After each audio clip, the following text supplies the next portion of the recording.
Lo que voy a revelar hoy puede costarme la vida. Durante 23 años fui masón, llegué al grado 33 y participé en ceremonias que ni en mis peores pesadillas imaginé que existían. Pero hay una en particular que me persigue día y noche, que me despierta gritando, que me hizo romper todos mis juramentos y decidir hablar públicamente por primera vez. Mi nombre es Eduardo Mendoza. Tengo 57 años, soy mexicano y durante más de 2 décadas fui parte del círculo más íntimo de la masonería en Ciudad de México. Hoy, como exmasón, voy a contarles sobre el funeral más perturbador al que asistí, una ceremonia que cambió para siempre mi percepción de la hermandad y me hizo entender que había vendido mi alma al diablo sin darme cuenta. Sé que muchos dirán que soy un traidor, que estoy rompiendo juramentos sagrados que hice sobre la Biblia con la mano derecha sobre el corazón. Pero cuando descubres que la organización que juraste servir hasta la muerte practica rituales que harían temblar al más valiente, cuando ves con tus propios ojos ceremonias que desafían todo lo que creías sobre la humanidad, la conciencia no te deja dormir tranquilo. Prefiero ser llamado traidor por mis exhermanos que cobarde por mi conciencia. La verdad tiene que salir a la luz, porque lo que pasa en esos funerales secretos es algo que la humanidad merece saber. Y si algo me pasa después de estas revelaciones, si desaparezco misteriosamente o sufro un accidente extraño, ya sabrán por qué. Esta historia comienza en el año 2017, en una fría noche de noviembre en Ciudad de México. Acababa de recibir una llamada que helaba la sangre de cualquier masón. Sebastián Herrera, gran maestro de nuestra logia y uno de los hombres más poderosos de México, había muerto en circunstancias que nunca se aclararon completamente. La llamada llegó a las 3 de la madrugada. Era la voz temblorosa de Joaquín Castillo, el secretario de la logia, quien con palabras entrecortadas me informó que debía presentarme inmediatamente en la sede central. No era una invitación, era una orden. Y cuando un hermano de grado 33 te ordena algo, no preguntas, simplemente obedeces. Me vestí con el traje negro ritual, tomé mis guantes blancos y el mandil que había usado durante tantos años y me dirigí hacia el centro de la ciudad. Las calles estaban desiertas, como si la propia muerte hubiera limpiado el camino para lo que estaba por venir. Al llegar al imponente edificio de la Gran Logia, noté algo extraño. Las ventanas estaban completamente cubiertas con telas negras, algo que nunca había visto en todos mis años como masón. Los guardias en la entrada me reconocieron inmediatamente, pero sus rostros mostraban una seriedad que trascendía el respeto habitual. Era miedo. Dentro del edificio, la atmósfera era pesada, como si el aire mismo estuviera cargado de secretos antiguos y terribles. Me dirigieron hacia el salón principal, pero no era el mismo lugar que conocía. Habían transformado completamente el espacio para la ocasión. En el centro del salón se alzaba un altar negro que nunca había visto antes. No era el altar blanco tradicional de nuestras ceremonias regulares, sino una estructura oscura, tallada en lo que parecía ser obsidiana, con símbolos que no reconocí inmediatamente, pero que me produjeron una sensación de profundo malestar. Sobre este altar yacía el cuerpo de Sebastián Herrera, pero no como esperarías ver a un muerto en cualquier funeral normal. Estaba vestido con túnicas ceremoniales que jamás había visto en nuestros rituales habituales, túnicas bordadas con hilos dorados que formaban patrones hipnóticos y perturbadores. Lo más extraño de todo era que el cuerpo no parecía estar realmente muerto. Su piel tenía un color rosado, casi natural, y si no fuera porque sus ojos estaban cerrados y no se movía, juraría que estaba simplemente durmiendo. Más tarde, descubriría el secreto detrás de esta apariencia inquietante. Alrededor del altar, dispuestos en círculos concéntricos, estaban los hermanos de mayor rango. Reconocí a muchos de ellos: políticos, empresarios, jueces, personas que manejaban los hilos del poder en México. Pero esa noche, todos parecían diferentes, como si hubieran abandonado sus personalidades públicas para convertirse en algo más primitivo y oscuro. El gran maestro interino, Carlos Ruiz, se acercó a mí con paso solemne. Sus ojos, que siempre habían sido cálidos durante nuestras reuniones regulares, ahora brillaban con una intensidad que me resultó aterradora. Me tomó del brazo con una fuerza sorprendente para un hombre de su edad y me susurró al oído palabras que aún me dan escalofríos. Me contó que Sebastián no había muerto de muerte natural. Según Carlos, nuestro gran maestro había alcanzado el nivel más alto de iluminación masónica, un estado que solo unos pocos elegidos logran en toda la historia de la hermandad. Su muerte no era una tragedia, sino una transformación, una ascensión a un plano superior de existencia. Pero para completar esta transformación se requería un ritual específico, una ceremonia que se había practicado en secreto durante siglos, transmitida de gran maestro a gran maestro, guardada celosamente por los masones de mayor rango. Era el ritual del tránsito final, y esa noche yo sería testigo de algo que la mayoría de los masones nunca verían en toda su vida. Carlos me explicó que mi presencia era necesaria, porque Sebastián, antes de morir, había mencionado mi nombre específicamente. Según las tradiciones más antiguas de la masonería, el difunto tenía derecho a elegir a los testigos de su tránsito, y por razones que nunca llegué a comprender completamente, me había elegido a mí. La ceremonia comenzó exactamente a medianoche. Los hermanos formamos un círculo alrededor del altar y cada uno encendió una vela negra. Nunca antes había visto velas negras en nuestros rituales. Siempre usábamos velas blancas para simbolizar la luz del conocimiento. Pero esa noche, la oscuridad parecía ser el elemento principal. Carlos tomó su lugar como maestro de ceremonias y comenzó a recitar palabras en un idioma que no reconocí. No era latín, que habíamos usado en algunas ceremonias especiales, ni hebreo, que aparecía ocasionalmente en nuestros estudios esotéricos. Era algo más antiguo, más gutural, como si las palabras mismas tuvieran poder. Mientras Carlos hablaba, algo extraordinario comenzó a suceder.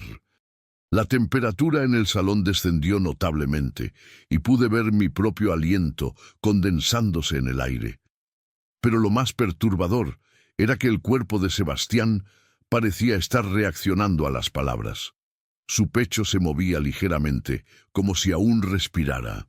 Uno de los hermanos, Ricardo Montenegro, se acercó al altar cargando lo que parecía ser un cáliz antiguo, fabricado en un metal que no pude identificar. El cáliz estaba lleno de un líquido oscuro que despedía un aroma penetrante y desagradable. Ricardo vertió parte del contenido sobre los labios de Sebastián, y juro por todo lo sagrado que vi cómo el cuerpo tragaba el líquido. En ese momento, los ojos de Sebastián se abrieron. No puedo describir adecuadamente el terror que sentí en ese instante. Los ojos que se abrieron no eran los ojos del hombre que había conocido durante años. Eran completamente negros, sin pupilas, sin iris, solo un vacío profundo y aterrador que parecía absorber la luz de las velas. Los hermanos alrededor del círculo comenzaron a cantar en ese idioma extraño, y sus voces se fueron volviendo cada vez más intensas, más urgentes. El cuerpo de Sebastián se incorporó lentamente, movimiento por movimiento, hasta quedar sentado en el altar. Sus labios se movían, pero no producían sonido alguno, como si estuviera hablando con alguien que solo él podía ver. Carlos se acercó al cuerpo reanimado y comenzó un diálogo que me heló la sangre. Le preguntaba sobre secretos específicos, sobre ubicaciones de documentos importantes, sobre personas que debían ser contactadas, sobre decisiones que debían tomarse en el futuro de la logia, y Sebastián respondía con una voz que no era la suya, una voz grave y resonante que parecía venir desde las profundidades de la tierra. Durante casi 2 horas, este intercambio continuó. Sebastián, o lo que sea que había tomado control de su cuerpo, reveló secretos que ningún vivo debería saber. Habló sobre operaciones financieras ocultas, sobre políticos que debían ser influenciados, sobre enemigos que debían ser neutralizados. Cada palabra que salía de sus labios muertos era una revelación que podría cambiar el curso de la política mexicana. Pero lo más perturbador vino cuando Carlos le preguntó sobre el futuro de la hermandad. Sebastián giró su cabeza hacia mí, me miró directamente con esos ojos vacíos y pronunció mi nombre con una precisión aterradora. Dijo que yo tenía un papel importante que cumplir, que había sido elegido para algo específico, algo que se revelaría en el momento adecuado. Esas palabras me persiguieron durante meses. ¿Qué papel? ¿Elegido para qué? ¿Por quién? Las preguntas se multiplicaban en mi mente como un virus, infectando cada momento de tranquilidad que intentaba tener. La ceremonia culminó cuando Carlos tomó una daga ceremonial y realizó una serie de cortes precisos en la palma de su mano. La sangre que brotó fue recogida en el mismo cáliz que había sido usado antes, y cada uno de los hermanos presentes bebió una pequeña cantidad mientras pronunciaba palabras de compromiso y lealtad eterna. Cuando llegó mi turno, vacilé. Algo en mi interior me gritaba que no lo hiciera, que esa línea no debía ser cruzada. Pero la presión de los hermanos, la intensidad del momento y sobre todo la mirada de esos ojos negros de Sebastián fijos en mí, me obligaron a tomar el cáliz y beber.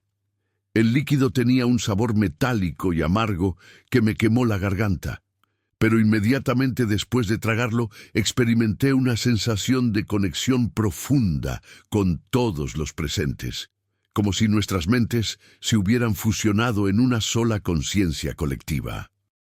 Podía sentir sus pensamientos, sus miedos, sus ambiciones, sus secretos más oscuros. En ese estado de conciencia expandida, entendí la verdadera naturaleza de lo que estaba sucediendo. No era solo un funeral, era una transferencia de poder. Los secretos, el conocimiento, la autoridad que Sebastián había acumulado durante décadas estaban siendo distribuidos entre los miembros del círculo interno. Y yo, sin saberlo, me había convertido en uno de los depositarios de ese conocimiento maldito. Después de beber del cáliz, Sebastián se recostó nuevamente en el altar. Sus ojos se cerraron y su cuerpo recuperó la apariencia normal de un cadáver. Pero ahora yo sabía que no estaba realmente muerto, al menos no completamente. Algo de él permanecía, algo que podía ser contactado cuando fuera necesario. Los hermanos comenzaron a dispersarse en silencio, pero antes de irme, Carlos me entregó un sobre lacrado con mi nombre escrito en una caligrafía que reconocí inmediatamente como la de Sebastián. Me instruyó que no lo abriera hasta estar completamente solo en mi casa y que después de leerlo debía quemarlo inmediatamente. El viaje de regreso a mi casa fue una nebulosa. Mi mente intentaba procesar lo que había presenciado, pero parecía que mi cerebro se resistía a aceptar la realidad de lo sucedido. ¿Había visto realmente a un muerto hablar? ¿O había sido víctima de algún tipo de sugestión colectiva? ¿Una alucinación inducida por el ambiente y las circunstancias?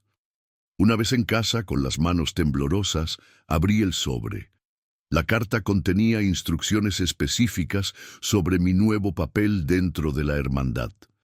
Sebastián me había designado como el guardián de ciertos secretos, el responsable de mantener contacto con redes internacionales de masones de alto rango, el enlace con organizaciones que ni siquiera sabía que existían. La carta mencionaba nombres de personas en el gobierno, en el sistema judicial, en el mundo empresarial, personas que estaban bajo la influencia directa de la logia. Mi trabajo sería mantener esas relaciones, asegurar que las decisiones importantes fueran tomadas considerando los intereses de la hermandad y reportar cualquier amenaza potencial a nuestro poder e influencia. Pero lo más perturbador de la carta era la descripción detallada de otros rituales similares que había presenciado durante sus años como gran maestro. Sebastián había participado en docenas de funerales secretos, ceremonias donde los muertos regresaban temporalmente para transferir conocimiento y poder. Describía cada ritual con una precisión escalofriante, mencionando nombres de líderes mundiales que habían participado en ceremonias similares en logias de otros países. Según la carta, estas ceremonias no eran una excepción, sino la regla en los niveles más altos de la masonería mundial. Cada gran maestro, al morir, pasaba por este ritual de transferencia, asegurando que los secretos y el poder nunca se perdieran, que siempre hubiera una continuidad en el control que ejercían sobre las sociedades. La carta también revelaba la existencia de un registro secreto mantenido por cada logia donde se documentaban todos estos rituales. Este registro, conocido como el Libro de los Tránsitos, contenía los nombres de todos los grandes maestros que habían pasado por la ceremonia, los secretos que habían revelado durante el ritual y las instrucciones que habían dejado para sus sucesores. Sebastián me informaba que yo tenía acceso a este libro, que estaba guardado en un lugar específico dentro del edificio de la Gran Logia, protegido por múltiples medidas de seguridad y solo accesible para los miembros del círculo más íntimo. Mi deber era estudiar ese libro, memorizar su contenido y estar preparado para utilizarlo cuando fuera necesario. Durante los meses siguientes, cumplí religiosamente con mis nuevas responsabilidades.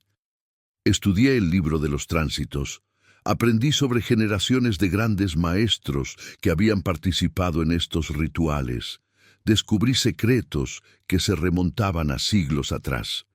Y con cada página que leía, con cada secreto que absorbía, sentía como si mi alma se corrompiera un poco más.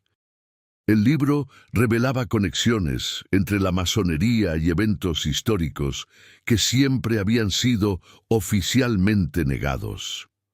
Hablaba sobre la participación de masones en revoluciones, en golpes de Estado, en asesinatos políticos, en manipulaciones económicas que habían afectado a millones de personas, y todo había sido orquestado, planificado, ejecutado por hombres que se creían iluminados, que pensaban que tenían el derecho divino de moldear el destino de la humanidad. Pero fue durante mi 6º mes como guardián de estos secretos que algo cambió radicalmente en mi percepción. Había sido convocado a otro funeral secreto, esta vez de un hermano llamado Alejandro Vega, un empresario poderoso que había muerto en un accidente automovilístico sospechoso.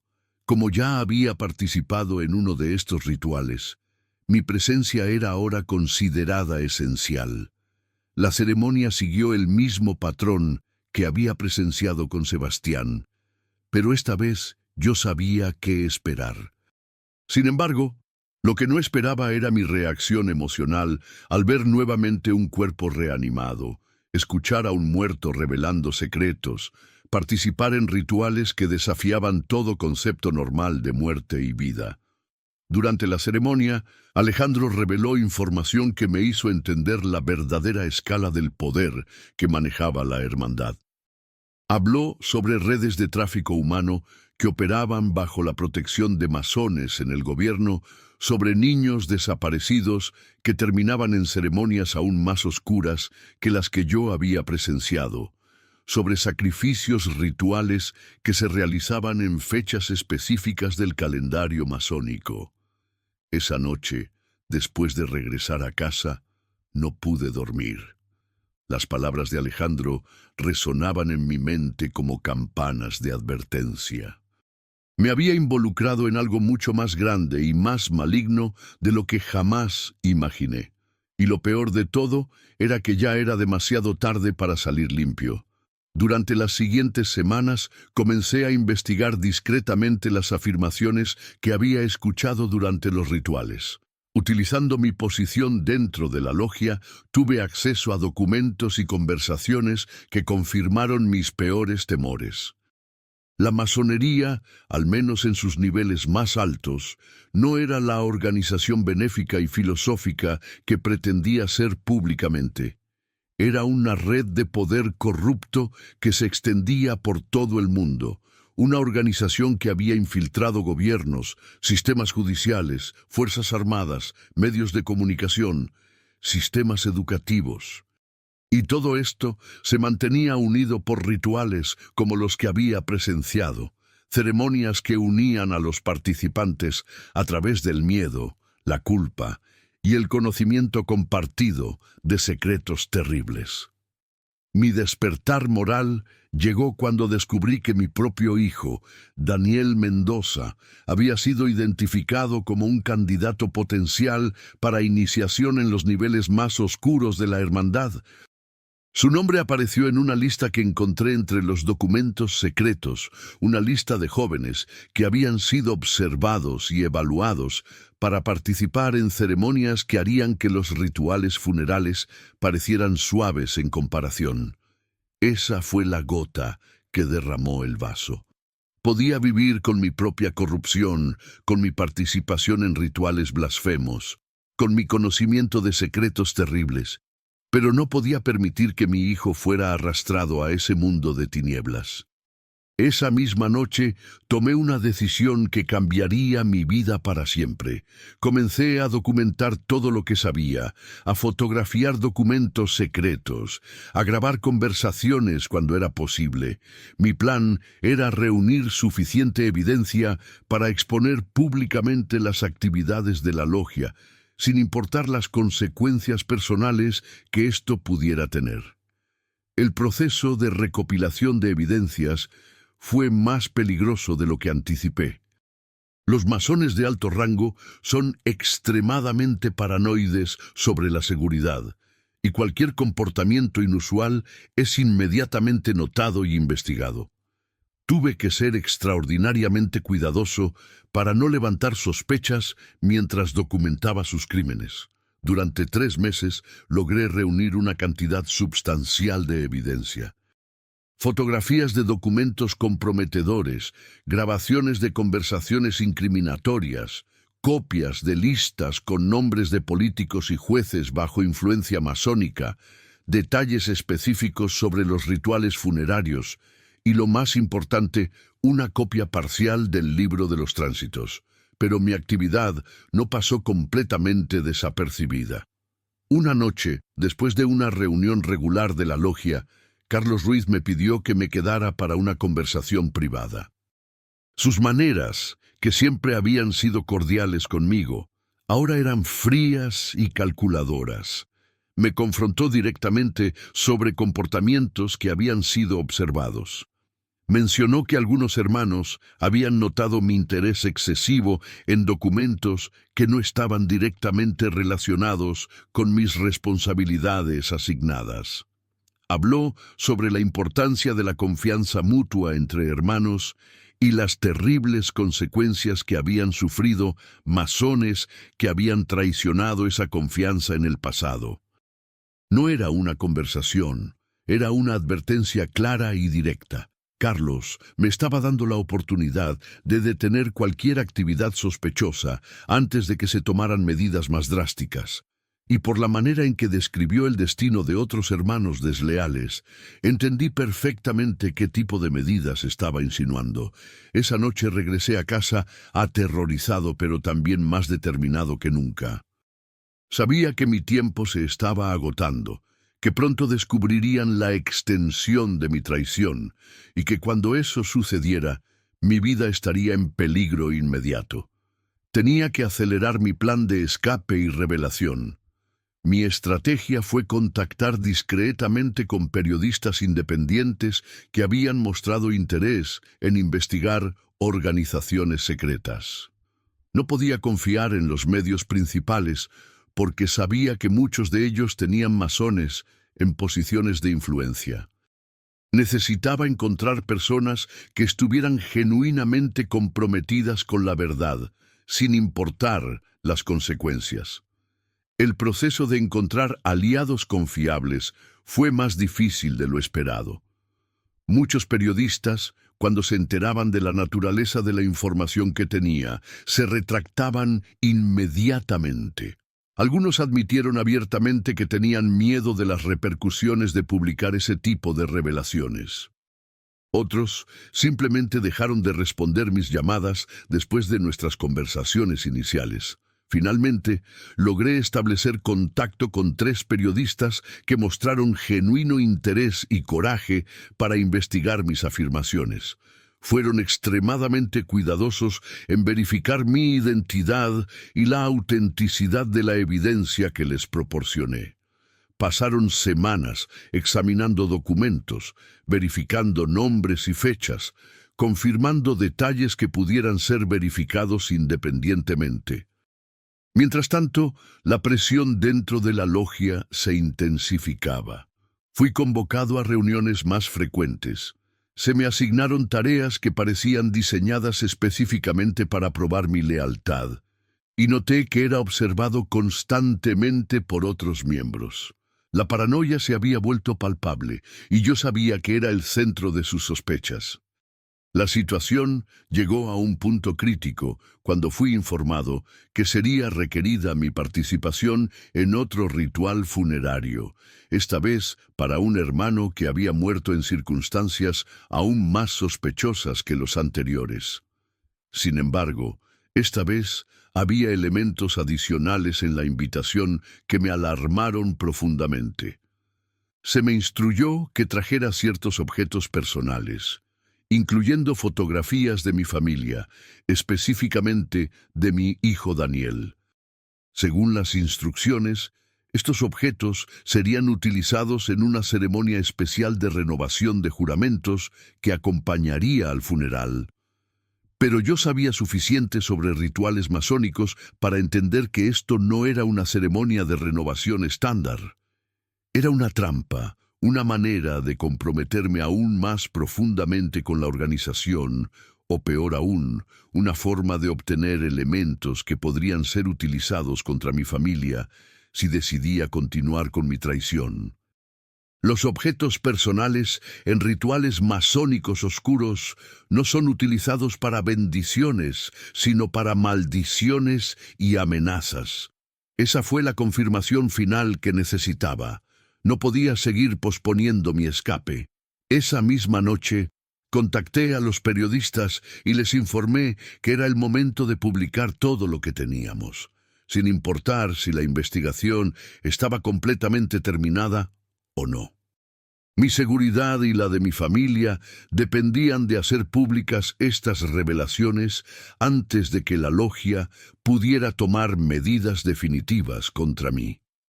Los artículos fueron publicados simultáneamente en 3 medios independientes diferentes, creando un impacto inmediato y masivo. Las revelaciones sobre los rituales funerarios, los nombres de políticos involucrados, los documentos secretos y los detalles específicos sobre la corrupción masónica causaron un escándalo que se extendió por todo México y más allá. La reacción de la logia fue rápida y brutal. Dentro de 24 horas, después de las primeras publicaciones, comenzaron los intentos de desacreditar mi testimonio. Se filtraron historias sobre problemas financieros personales que había tenido años atrás, sobre conflictos familiares, sobre supuestos problemas de salud mental. Era una campaña coordinada, diseñada para destruir mi credibilidad antes de que el público pudiera procesar completamente las implicaciones de mis revelaciones. Pero también comenzaron amenazas más directas. Mi teléfono recibía llamadas anónimas a todas horas, voces distorsionadas que describían en detalle lo que les sucedería a mi esposa y a mi hijo si continuaba hablando públicamente. Encontré evidencia de que habían estado vigilando mi casa, fotografías de mi familia tomadas sin nuestro conocimiento que fueron dejadas en lugares donde sabían que las encontraría. Lo más aterrador fue cuando mi hijo Daniel fue seguido después de salir de la universidad.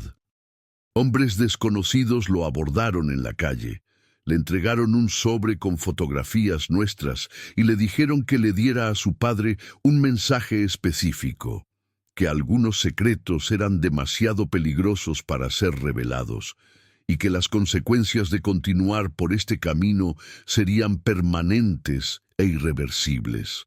En ese momento entendí que había cruzado una línea de no retorno. No podía simplemente detener las revelaciones y esperar que me dejaran en paz. Sabía demasiado, había causado demasiado daño a su operación secreta y representaba una amenaza continua para su seguridad. Mi única opción era continuar hacia adelante, hacer públicos todos los secretos que conocía, para que mi silenciamiento ya no fuera útil para ellos. Durante las siguientes semanas, trabajé incansablemente con los periodistas para revelar cada detalle que recordaba sobre los rituales funerarios. Describimos paso a paso las ceremonias, explicamos el significado de los símbolos utilizados, revelamos los nombres de todos los participantes que pude recordar, y proporcionamos contexto histórico sobre cómo estas prácticas se habían desarrollado a lo largo de los siglos. La respuesta del público fue más intensa de lo que cualquiera de nosotros había anticipado. Miles de personas compartieron las historias, demandaron investigaciones oficiales, comenzaron a cuestionar la influencia de la masonería en sus propios países. Lo que había comenzado como un escándalo local en México se convirtió en un movimiento internacional de concienciación sobre las actividades secretas de organizaciones fraternas. Pero con el aumento de la atención pública también llegó una intensificación de las amenazas contra mi familia. Tuvimos que cambiar de residencia 3 veces en 2 meses, siempre moviéndonos en secreto, siempre vigilando por si éramos seguidos. Mi esposa, Patricia Morales, y mi hijo tuvieron que abandonar sus rutinas normales, dejar sus trabajos y estudios, vivir como fugitivos en su propio país. La situación se volvió insostenible cuando descubrimos que habían falsificado documentos legales en mi contra. Aparecieron cargos por fraude fiscal que sabía que eran completamente fabricados, órdenes de arresto que fueron emitidas basándose en evidencia plantada, demandas civiles presentadas por personas que ni siquiera conocía. Era una campaña legal coordinada, diseñada para destruir mi vida y mi credibilidad simultáneamente. Fue entonces cuando tomé la decisión más difícil de mi vida. Reuní a mi familia y les expliqué que teníamos que salir de México inmediatamente. No podíamos esperar a que se resolvieran los cargos legales.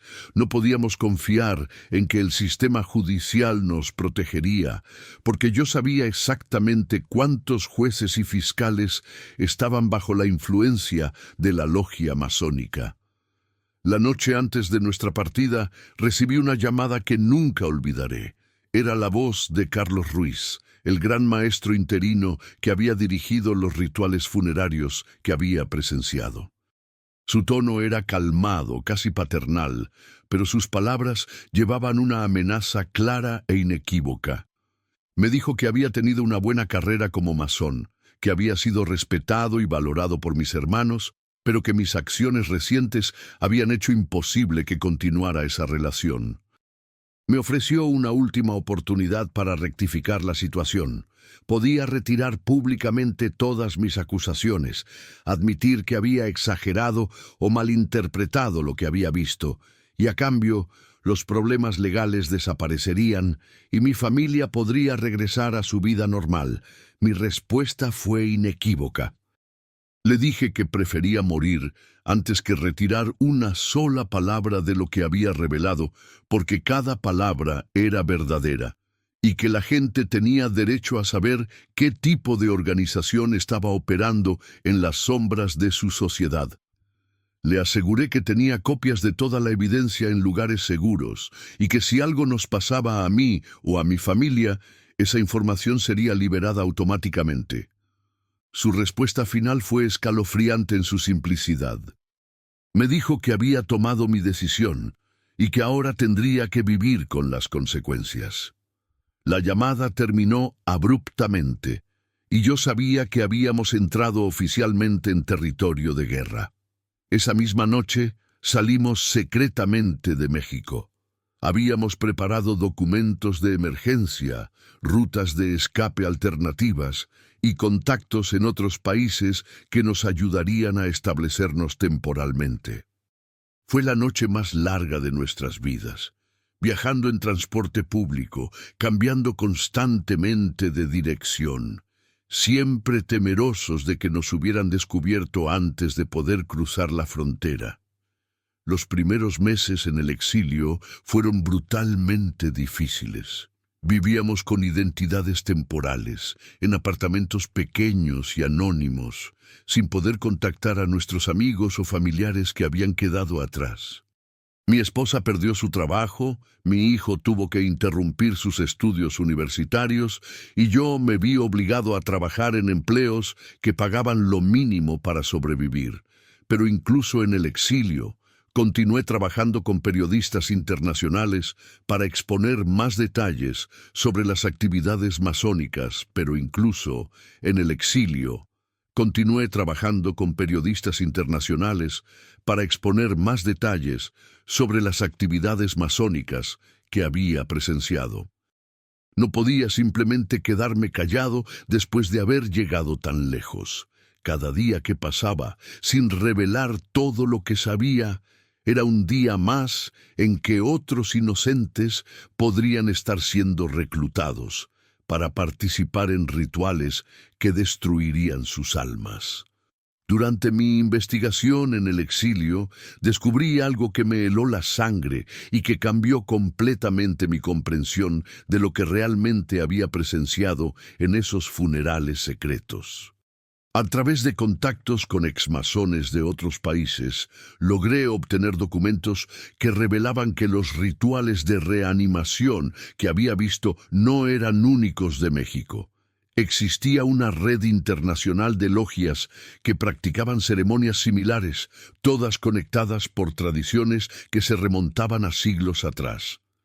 Lo más perturbador era que estos rituales no eran simplemente teatro diseñado para impresionar a los miembros.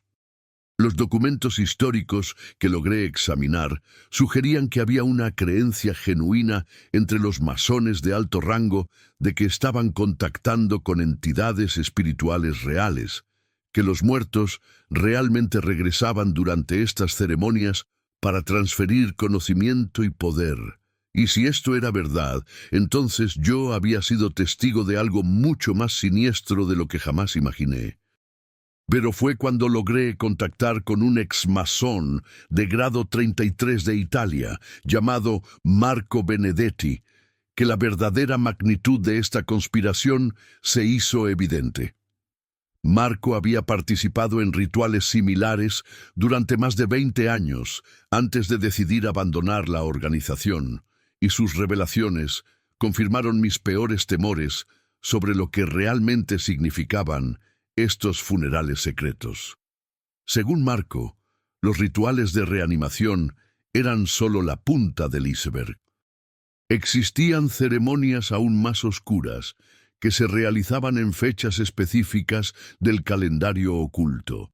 Ceremonias que involucraban no solo a los muertos recientes, sino a entidades que habían sido contactadas durante siglos por generaciones de masones.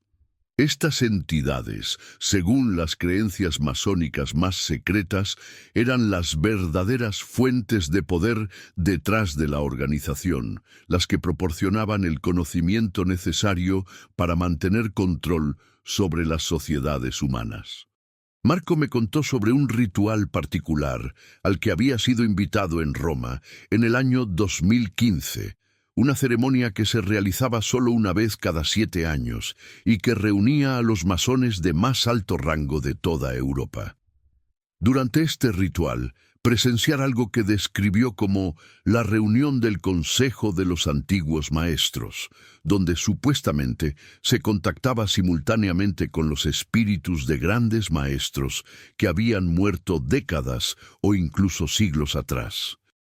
La descripción que Marco hizo de esta ceremonia era tan perturbadora que inicialmente pensé que estaba exagerando o que había sido víctima de algún tipo de alucinación colectiva.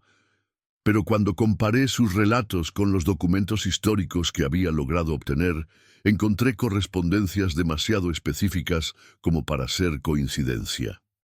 Los símbolos que describía, las palabras rituales que recordaba, incluso los objetos ceremoniales utilizados, todo coincidía perfectamente con referencias que aparecían en textos masónicos secretos que databan de los siglos XVIII y XIX.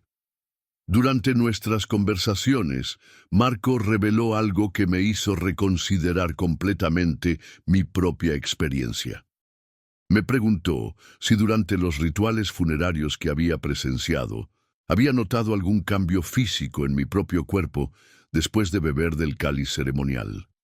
Cuando le confirmé que sí había experimentado sensaciones extrañas, una expansión de conciencia y conexión con los otros participantes, su expresión se volvió grave y preocupada.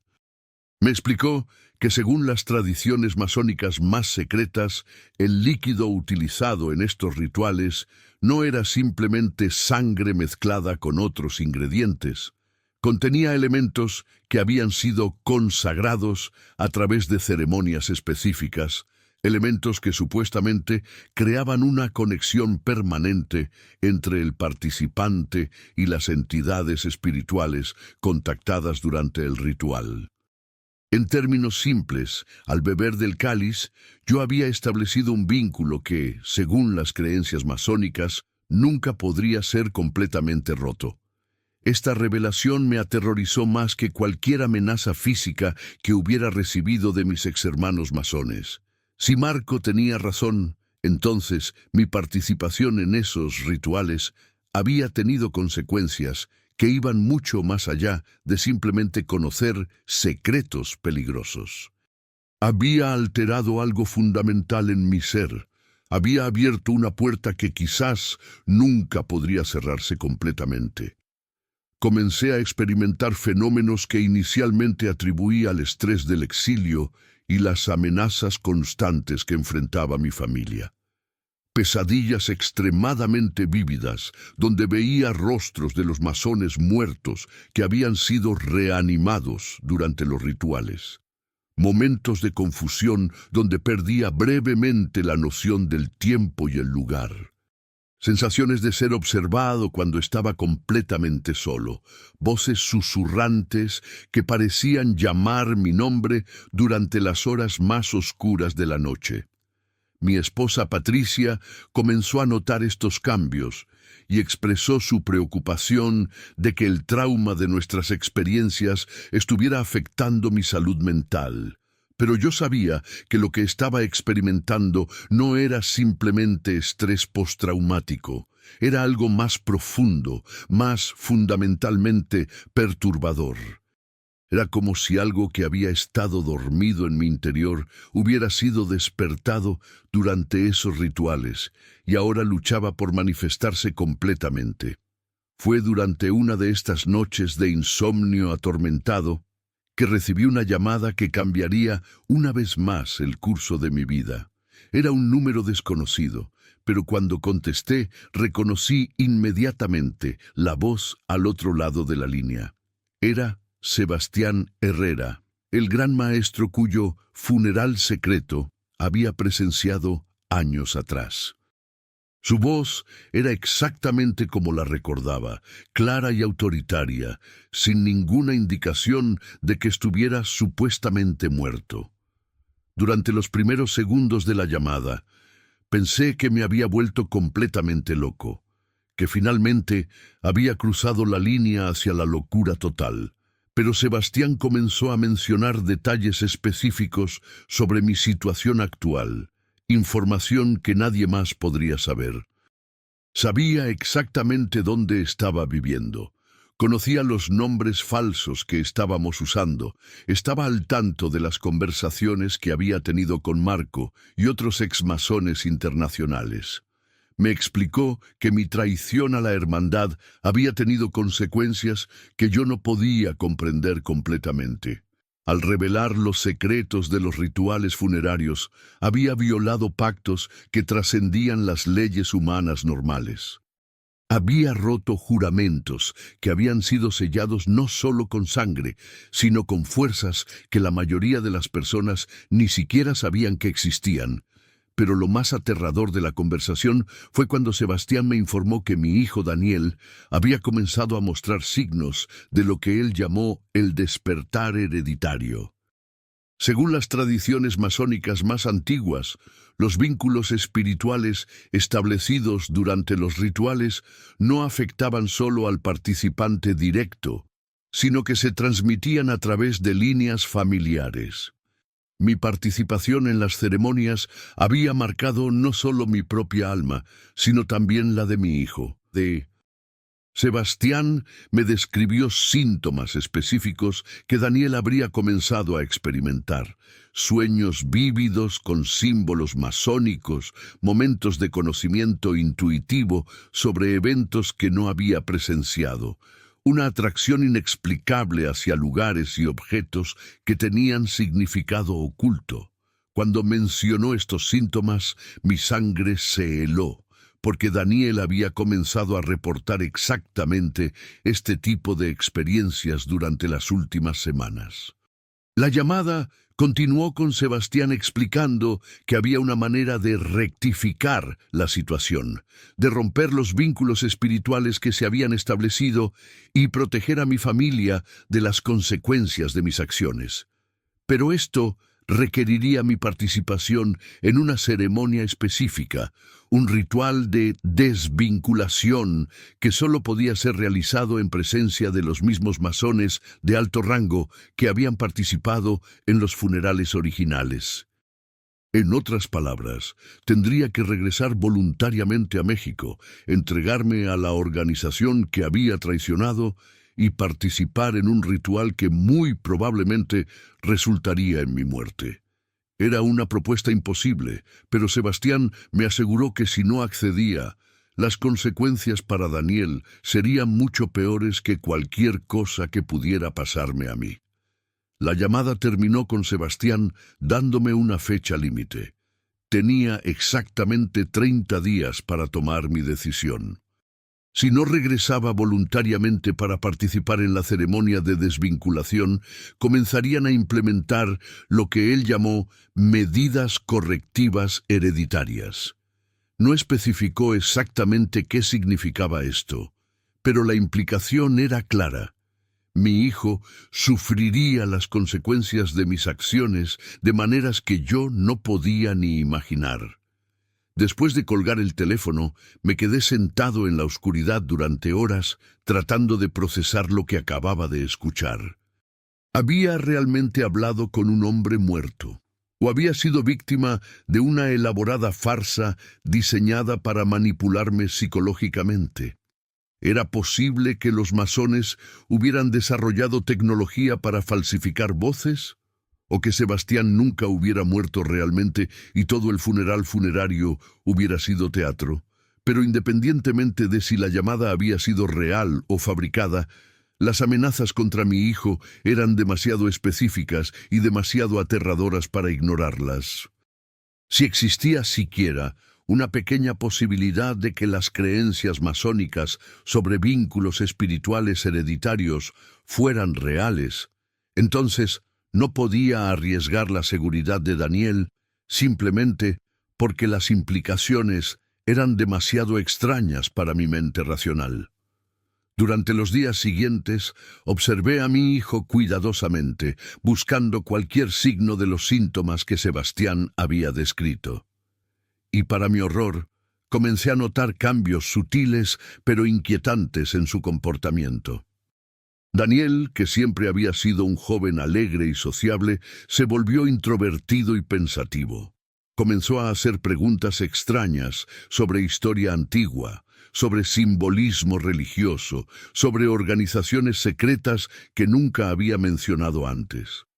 Una noche, encontré a Daniel dibujando símbolos complejos en un cuaderno, símbolos que reconocí inmediatamente como emblemas masónicos de alto grado que nunca había visto fuera de las ceremonias secretas. Cuando le pregunté dónde había aprendido esos diseños, me miró con una expresión confundida y me dijo que no sabía, que simplemente se sentían correctos cuando los dibujaba. Esa fue la confirmación que necesitaba. Sin importar cuán imposible sonara, algo estaba realmente afectando a mi hijo como resultado directo de mi participación en los rituales masónicos. Y si no tomaba medidas para protegerlo, las consecuencias podrían ser irreversibles. Tomé la decisión más difícil de mi vida. Regresaría a México para enfrentar a mis ex hermanos masones, no porque creyera en sus amenazas sobrenaturales, sino porque no podía arriesgar la posibilidad de que tuvieran razón. Mi amor por mi hijo era más fuerte que mi miedo a las consecuencias personales que enfrentaría al regresar. Pero antes de partir, establecí medidas de seguridad para garantizar que mi sacrificio no fuera en vano. Preparé documentos detallados con toda la información que había recopilado durante años de investigación, incluyendo grabaciones de mis conversaciones con Marco y otros exmasones internacionales. Estos documentos fueron distribuidos a periodistas de confianza en múltiples países, con instrucciones específicas de que fueran publicados si algo me sucedía. También grabé un video testimonio completo donde expliqué las razones de mi regreso a México, las amenazas que había recibido contra mi familia y mi determinación de exponer la verdad sin importar las consecuencias personales. Este video fue enviado a organizaciones de derechos humanos internacionales con instrucciones de que fuera liberado públicamente si no lograba comunicarme con ellos dentro de un plazo específico. La noche antes de mi partida me reuní con mi familia para explicarles mi decisión. Patricia lloró y me suplicó que no fuera, que encontráramos otra manera de proteger a Daniel sin arriesgar mi vida. Mi hijo, que para entonces había comenzado a entender la gravedad de nuestra situación, me abrazó y me dijo que estaba orgulloso de tener un padre que estaba dispuesto a sacrificarse por la verdad. El vuelo de regreso a México fue el más largo de mi vida. Cada kilómetro que me acercaba a mi país natal era un kilómetro más cerca de un destino incierto. No sabía si regresaba para morir, para ser encarcelado, o para participar en rituales que podrían corromper mi alma de maneras que aún no comprendía completamente. Al llegar al aeropuerto de Ciudad de México, no fui recibido por autoridades policiales como había esperado. En cambio, dos hombres en trajes negros se acercaron a mí con una cortesía casi ceremonial y me escoltaron hacia un automóvil que me llevó directamente al edificio de la Gran Logia. Era como si mi regreso hubiera sido anticipado y orquestado con precisión militar. El edificio estaba exactamente como lo recordaba, pero la atmósfera era diferente. Había una sensación de expectativa, como si toda la organización hubiera estado esperando este momento durante meses. Fui llevado directamente al salón principal, donde encontré reunidos a todos los masones de alto rango que habían participado en los rituales funerarios que había presenciado años atrás. Carlos Ruiz se acercó a mí con una sonrisa que no llegaba a sus ojos y me dio la bienvenida como si fuera un hermano que regresaba después de un largo viaje. Su cordialidad era más aterradora que cualquier amenaza directa, porque sabía que detrás de esa fachada civilizada se escondían intenciones que probablemente resultarían en mi destrucción. Me explicó que mi regreso era visto como un acto de sabiduría tardía, una demostración de que finalmente había comprendido la verdadera naturaleza de los vínculos que había establecido al participar en los rituales masónicos. Me aseguró que la ceremonia de desvinculación que se realizaría esa noche no era un castigo, sino una oportunidad de redemption, una manera de rectificar los errores que había cometido al traicionar la confianza de la hermandad. Pero cuando me mostró el altar que habían preparado para la ceremonia, entendí inmediatamente que no se trataba de ninguna redención. Era el mismo altar negro de obsidiana que había visto en los funerales secretos, pero esta vez estaba rodeado de objetos que no había visto antes: dagas ceremoniales con inscripciones en idiomas antiguos, cálices que parecían estar hechos de materiales que no pude identificar, y lo más perturbador de todo, fotografías de mi familia dispuestas en patrones específicos alrededor del altar. Carlos me explicó que la ceremonia de desvinculación requería un sacrificio equivalente al poder que había sido otorgado durante los rituales originales.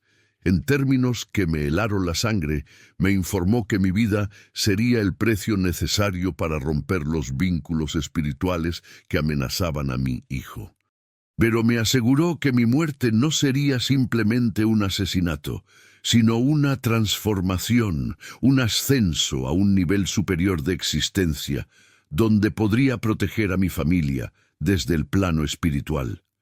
En ese momento, entendí que había caminado voluntariamente hacia mi propia ejecución, pero también me di cuenta de que esta podría ser mi última oportunidad de documentar lo que realmente sucedía en las ceremonias masónicas más secretas. Si iba a morir, al menos moriría asegurándome de que el mundo supiera exactamente qué tipo de monstruos dirigían esta organización. Había preparado dispositivos de grabación ocultos en mi ropa, pequeñas cámaras y micrófonos que había conseguido durante mi exilio y que estaban diseñados para transmitir directamente a servidores seguros en otros países.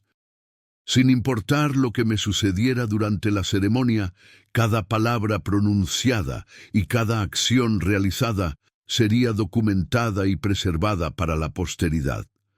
La ceremonia comenzó exactamente a medianoche, siguiendo el mismo patrón que había presenciado en los funerales anteriores. Pero esta vez yo era el centro de atención, el objeto principal del ritual. Me vistieron con túnicas ceremoniales, similares a las que había visto en los cuerpos de los masones muertos. Túnicas que me hicieron sentir como si ya estuviera siendo preparado para mi propio funeral. Mientras los hermanos formaban círculos concéntricos alrededor del altar, Carlos comenzó a recitar las mismas palabras en idioma desconocido que había escuchado durante los rituales funerarios. Pero esta vez, las palabras parecían tener un efecto físico sobre mí. Sentí como si mi energía vital estuviera siendo drenada gradualmente, como si cada sílaba pronunciada estuviera extrayendo algo esencial de mi ser. Durante las 2 horas siguientes, participé en el ritual más perturbador de mi vida, una ceremonia que supuestamente me prepararía para la transición de la vida a la muerte y luego a un estado de existencia espiritual superior. Bebí de cálices que contenían sustancias que alteraron mi percepción de la realidad. Participé en cánticos que parecían resonar en dimensiones que no sabía que existían. y fui testigo de manifestaciones que desafiaron todo lo que creía sobre la naturaleza de la realidad. Pero justo cuando parecía que la ceremonia estaba llegando a su culminación, cuando Carlos levantó la daga ceremonial para realizar lo que obviamente sería el acto final del ritual, algo extraordinario sucedió que cambió completamente el curso de los eventos y me salvó la vida de una manera que nunca habría imaginado posible. Justo cuando Carlos alzó la daga ceremonial y comenzó a pronunciar las palabras finales del ritual, las puertas del salón se abrieron violentamente. Un grupo de hombres armados irrumpió en el recinto con una precisión militar que dejó claro que habían estado observando y planificando esta intervención durante mucho tiempo. Llevaban uniformes que no reconocí inmediatamente, pero sus movimientos coordinados y su conocimiento específico del edificio masónico indicaban que no eran fuerzas policiales ordinarias. El líder del grupo se dirigió directamente hacia Carlos con una autoridad que hizo que todos los masones presentes se quedaran paralizados. No hubo resistencia, no hubo gritos de alarma, solo un silencio tenso y aterrorizado que me hizo entender que estos intrusos no eran desconocidos para la hermandad. Había algo en la manera en que los masones reaccionaron, una mezcla de miedo y reconocimiento, que sugería que esta intervención había sido anticipada y temida durante mucho tiempo. El líder del grupo de rescate se acercó a mí y me ayudó a ponerme de pie, mientras sus hombres rodeaban a los masones y comenzaban a documentar meticulosamente todo lo que había en el salón. Fotografiaron el altar negro, confiscaron los objetos ceremoniales, recopilaron los cálices y las dagas y, más importante aún, arrestaron a cada uno de los masones presentes con una eficiencia que indicaba que habían estado preparándose para este momento durante meses o incluso años. Mientras me escoltaban fuera del edificio, el líder me explicó brevemente que representaba a una organización internacional que había estado investigando las actividades de logias masónicas de alto rango en múltiples países. Mis revelaciones públicas habían proporcionado las piezas faltantes del rompecabezas que necesitaban para justificar una intervención directa. Los dispositivos de grabación que había llevado conmigo habían transmitido exitosamente toda la ceremonia, proporcionando evidencia irrefutable de las actividades criminales que se estaban llevando a cabo. Durante el viaje hacia un lugar seguro, me informaron que mi familia había sido puesta bajo protección internacional el mismo día que regresé a México. Daniel y Patricia estaban seguros en una ubicación secreta, siendo atendidos por especialistas que entendían la naturaleza única de las amenazas que enfrentábamos. Más importante aún, médicos especializados en trauma psicológico relacionado con actividades ocultistas estaban trabajando con mi hijo para contrarrestar cualquier efecto que pudiera haber sufrido como resultado de mi participación en los rituales masónicos. En las semanas siguientes, la evidencia recopilada durante mi rescate y las grabaciones de la ceremonia de desvinculación fueron utilizadas para desmantelar redes masónicas corruptas no solo en México, sino en 12 países diferentes. Los arrestos fueron simultáneos y coordinados internacionalmente, desarticulando una red de poder que había operado en las sombras durante generaciones. Los documentos confiscados durante las redadas revelaron la existencia de lo que los investigadores llamaron la Red del Funeral Eterno, una organización dentro de la organización que había perfeccionado rituales de transferencia de poder que se extendían mucho más allá de lo que yo había presenciado. Encontraron evidencia de ceremonias similares que se habían realizado durante décadas en ciudades importantes de todo el mundo, siempre involucrando a políticos, jueces, empresarios y otros individuos en posiciones de poder significativo. Pero lo más perturbador de todo fue el descubrimiento de lo que los investigadores llamaron los archivos de reanimación, documentos meticulosos que registraban cada ritual funerario realizado durante los últimos 50 años. Estos archivos incluían no solo los nombres de los participantes y las fechas de las ceremonias, sino también transcripciones detalladas de las conversaciones mantenidas con los supuestos muertos reanimados durante los rituales. El análisis forense de estos documentos reveló patrones inquietantes que sugerían que las revelaciones proporcionadas por los muertos durante las ceremonias no eran improvisaciones teatrales, sino información específica y detallada que había sido utilizada para tomar decisiones que afectaron política y económicamente a millones de personas.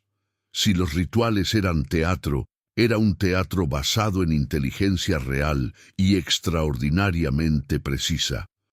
Durante mi rehabilitación, fui interrogado extensamente por especialistas en actividades ocultistas criminales, una especialidad que no sabía que existía hasta que me convertí en víctima de estas prácticas. Me explicaron que organizaciones como la que había infiltrado existían en múltiples formas alrededor del mundo, todas utilizando rituales psicológicamente manipulativos para mantener control sobre individuos poderosos e influir en decisiones importantes. Los especialistas me ayudaron a entender que los efectos que había experimentado después de participar en los rituales masónicos no eran sobrenaturales, sino el resultado de técnicas sofisticadas de condicionamiento psicológico combinadas con sustancias que alteraban la percepción. Los masones de alto rango habían perfeccionado métodos para crear experiencias que parecían místicas o espirituales, pero que en realidad eran formas de control mental extraordinariamente efectivas. Sin embargo, también me advirtieron que los efectos de este condicionamiento podían persistir durante años, y que tanto mi hijo como yo necesitaríamos terapia especializada para contrarrestar completamente la programación psicológica que habíamos sufrido. Daniel, en particular, había mostrado signos de lo que los especialistas llamaron transmisión de trauma ritual, donde las experiencias traumáticas de un padre pueden manifestarse simbólicamente en los hijos a través de mecanismos psicológicos complejos. El proceso de recuperación fue largo y difícil. Durante meses, tanto Daniel como yo experimentamos pesadillas recurrentes, momentos de confusión donde las memorias de los rituales se mezclaban con la realidad presente, y períodos de ansiedad intensa cuando nos encontrábamos con símbolos o situaciones que nos recordaban nuestras experiencias con la masonería. Pero gradualmente, con la ayuda de terapeutas especializados y el apoyo de otros supervivientes de experiencias similares, comenzamos a recuperar nuestra estabilidad mental y emocional. Un año después de mi rescate, finalmente me reuní con mi familia de manera permanente. Habíamos sido reubicados en un país que proporcionaba protección específica para denunciantes de organizaciones criminales internacionales.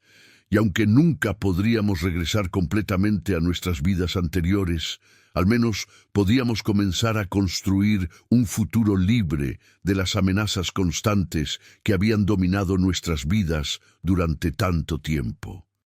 Durante este periodo de recuperación, continué trabajando con investigadores internacionales para procesar y analizar la evidencia que había ayudado a recopilar. Mi testimonio fue utilizado en juicios en múltiples países, resultando en condenas para docenas de individuos que habían participado en redes masónicas corruptas. Más importante aún, las revelaciones llevaron a reformas en cómo las organizaciones fraternas son monitoreadas y reguladas en muchas jurisdicciones. Sin embargo, también me advirtieron que las redes que habíamos expuesto representaban solo una fracción de las organizaciones similares que operan alrededor del mundo. Los masones que arrestamos eran parte de una estructura más grande que se extiende a través de múltiples organizaciones, múltiples países y múltiples niveles de poder político y económico. Nuestra victoria había sido significativa, pero la guerra contra estas redes de corrupción oculta estaba lejos de haber terminado. Hoy, 3 años después de mi rescate, vivo con la satisfacción de saber que mi decisión de hablar públicamente sobre las actividades masónicas que presencié ha salvado a innumerables personas de ser reclutadas en estas redes de corrupción. Pero también vivo con la comprensión de que existen fuerzas en nuestro mundo que operan según principios que la mayoría de las personas no pueden ni imaginar, y que la vigilancia constante es el precio que debemos pagar para proteger nuestras sociedades de su influencia. Mi historia es solo una entre muchas. Cada día recibo comunicaciones de personas alrededor del mundo que han tenido experiencias similares con organizaciones fraternas, grupos ocultistas y redes de poder secretas. La mayoría nunca encontrará el coraje o la oportunidad de hablar públicamente sobre lo que han presenciado. Pero su silencio no significa que estas organizaciones no existan o que no representen una amenaza real para la libertad y la democracia. El precio de mi libertad fue alto. Perdí mi carrera, mi hogar, mis amigos y casi perdí mi vida y la de mi familia. Pero el precio del silencio habría sido infinitamente mayor.